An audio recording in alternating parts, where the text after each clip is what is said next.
نیک دعا دینا چاہتے ہیں تو اس قسم کی دعا دیجئے جس طریقے سے اللہ کے نبی صلی اللہ علیہ وسلم نے حضرت انس بن مالک رضی اللہ تعالیٰ عنہ کو بچپن میں دیا تھا، اللہم ورزقہ مالہ ولدا وبارک لہ۔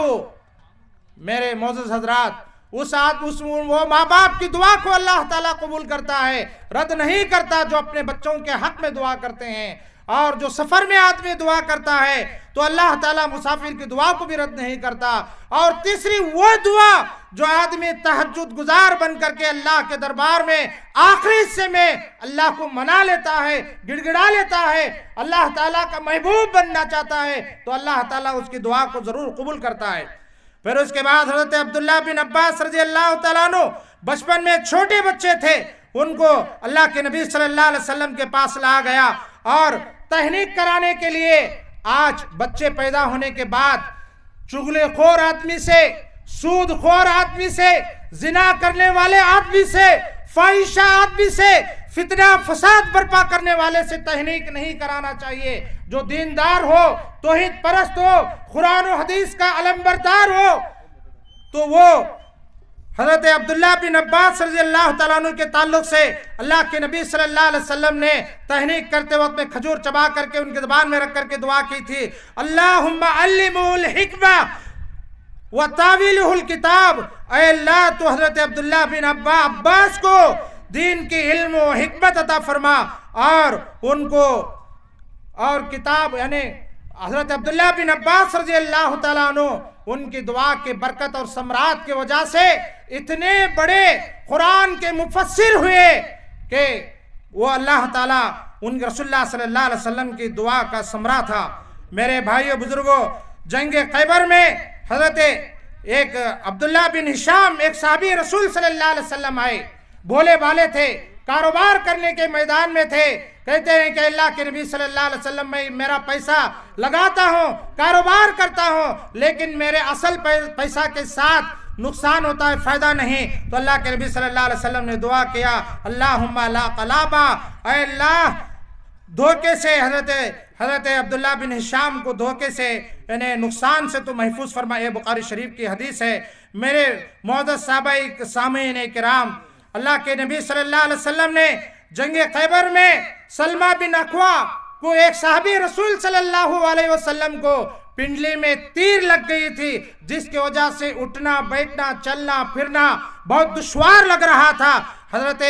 سلمہ بن اکوا رضی اللہ تعالیٰ عنہ صحابی رسول صلی اللہ علیہ وسلم کو بلائے، قریب گئے، اپنے لعاب مبارک نکالے، جہاں حضرت سلمہ بن اکوا رضی اللہ تعالیٰ عنہ کے پنڈلی میں نبی پاک صلی اللہ علیہ وسلم کا لعاب مبارک لگا دیے، فوراً آن کے آن میں حضرت سلمہ بن اکوا رضی اللہ تعالیٰ عنہ ٹھیک ہو گئے۔ پھر اس کے بعد جنگ خیبر میں اللہ کے نبی صلی اللہ علیہ وسلم نے اعلان کیا کہ میں خیبر فتح کرنے کے لیے ایک ایسے نوجوان کے ہاتھ میں جھنڈا دوں گا جو خیبر فتح کرے گا۔ حضرت علی رضی اللہ تعالیٰ عنہ کو پوچھتے ہیں، صحابہ کرام رضوان اللہ علیہ اجمعین نے جواب دیا کہ وہ دیوانے تھے اللہ اور اس کے نبی صلی اللہ علیہ وسلم کے۔ وہ خیمہ میں حضرت علی رضی اللہ تعالیٰ عنہ ہیں، ان کے آنکھوں میں پانی آ رہا ہے، آنکھیں لال ہو چکی ہیں۔ اللہ کے رسول صلی اللہ علیہ وسلم نے ان کو بلا کر کے اپنے لعاب مبارک حضرت علی کرم اللہ وجہہ کے آنکھ میں لگا دی، جس کی وجہ سے اللہ تعالیٰ نے ان کو صحت و تندرستی عطا فرمایا۔ میرے بھائیوں بزرگوں دوستو، حضرت ابو بکر صدیق حضرت ابو ہریرہ رضی اللہ تعالیٰ عنہ کی ماں بار بار اللہ کے نبی صلی اللہ علیہ وسلم پر نکتہ چینی کر رہی تھی، نازیبا حرکات نازیبا جملے بتا رہے تھے۔ حضرت ابو ہریرہ رضی اللہ تعالیٰ عنہ ڈر کے مارے کہتے ہیں کہ اللہ کے نبی، میری ماں نے فلاں وقت میں آپ کو نازیبا جملے استعمال کی ہیں، کہیں مجھے ڈر ہو رہا ہے کہیں یہ جملے ادا کرتے وقت میں اللہ کا عذاب میری ماں پر نہ اتر جائیں۔ میرے بھائیوں بزرگوں دوستو، اس کے بعد اللہ کے نبی صلی اللہ علیہ وسلم نے اللہم اہدی ام ابو ہریرہ، اے اللہ تو ہدایت دے ابو ہریرہ کی ماں کو، دین ان کے دل کو دین اسلام سے منور عطا کر دے۔ اللہ تعالیٰ نے حضرت ابو ہریرہ رضی اللہ تعالیٰ عنہ کی ماں کی کے حق میں جو اللہ کے نبی صلی اللہ علیہ وسلم نے دعا کی تھی وہ دعا کو اللہ تعالیٰ نے قبول کیا۔ پھر اس کے بعد حضرت سعد بن ابی وقاص رضی اللہ تعالیٰ عنہ اللہ کے نبی صلی اللہ علیہ وسلم کی باتوں کو سننے کی وجہ سے، اسلام پر رہنے کی وجہ سے، قرآن و حدیث پر عمل کرنے کی وجہ سے، تو ان کی ماں نے 3 دن تک کھانا پانی چھوڑ دی تھی۔ سعد، تم جب تک اللہ کے نبی صلی اللہ علیہ وسلم کے تعلیمات سے کنارہ کش نہیں رہ جاتے اس وقت تک نہ میں کھانا کھاؤں گی نہ پانی پیوں گی۔ تو اللہ کے نبی صلی اللہ علیہ وسلم نے سعد رضی اللہ تعالیٰ عنہ کی ماں کے حق میں بھی دعا کی تھی۔ میرے بھائیوں، بزرگوں، دوستوں، غور کرنے کی بات ہے کہ اللہ کے نبی صلی اللہ علیہ وسلم دین والوں کے لیے، ایمان والوں کے لیے، اسلام والوں کے لیے جو قرآن و حدیث پر عمل کرتے ہیں ان کے لیے بہت سارے رکاوٹیں، پریشانیاں، مصیبتیں آتے ہیں کہ جو بھی جتنے بھی مصائب آتے ہیں، پریشانیاں آتے ہیں، مشکلات آتے ہیں، ہم اپنے قرآن و حدیث کو عملی جامہ پہنا کر کے اس کی زندگی اس پر عمل کرتے رہیں گے تو اللہ تبارک و تعالی ہمارے تمام کے تمام مشکلات کو اللہ تعالی دور کرے گا۔ معزز حضرات، 1-2 باتیں ہیں آپ کے سامنے بتا کر کے عنوان کو مختصر کر رہا ہوں۔ اللہ کے نبی صلی اللہ علیہ وسلم کے پاس ایک نوجوان آئے، اسلام میں ابھی داخل نہیں ہوئے تھے، آ کر کہا کہ اللہ کے نبی صلی اللہ علیہ وسلم میں عادت سے مجبور ہوں، مجھے زنا کی اجازت دے دیجئے، مجھے زنا کی اجازت دے دیجئے۔ اللہ کے نبی صلی اللہ علیہ وسلم نے کہا زنا اسلام میں گناہ کبیرہ ہے، زنا اسلام میں گناہ کبیرہ ہے۔ اگر کیا تو اپنے ماں کے ساتھ زنا کرنا چاہتا ہے، اپنے بہن کے ساتھ زنا کرنا چاہتا ہے، اپنے خالہ اور پھوپھی کے ساتھ، اپنی چاچی کے ساتھ زنا کرنا چاہتا ہے؟ نہیں، اگر دوسرا ان کے ساتھ تمہارے رشتہ داروں کے ساتھ زنا کرے گا تو اس کے ساتھ کیا رویہ کرے گا؟ کہتے ہیں کہ اللہ کے نبی، میں اس کی گردن کو تھن سے جدا کر دوں گا، اسے مار کر کے قتل کر دوں گا۔ معزز حضرات، اللہ کے نبی صلی اللہ علیہ وسلم نے اسے قریب بلایا، بٹھایا، سمجھایا گناہ ہے، اللہ تعالیٰ کی ناراضگی اس میں ہے۔ تو اللہ کے نبی صلی اللہ علیہ وسلم اس کے سینے مبارک پر اپنے ہاتھ رکھا، دعا کی، کہا کہ اللہم طہر قلبہ وحسن فرجہ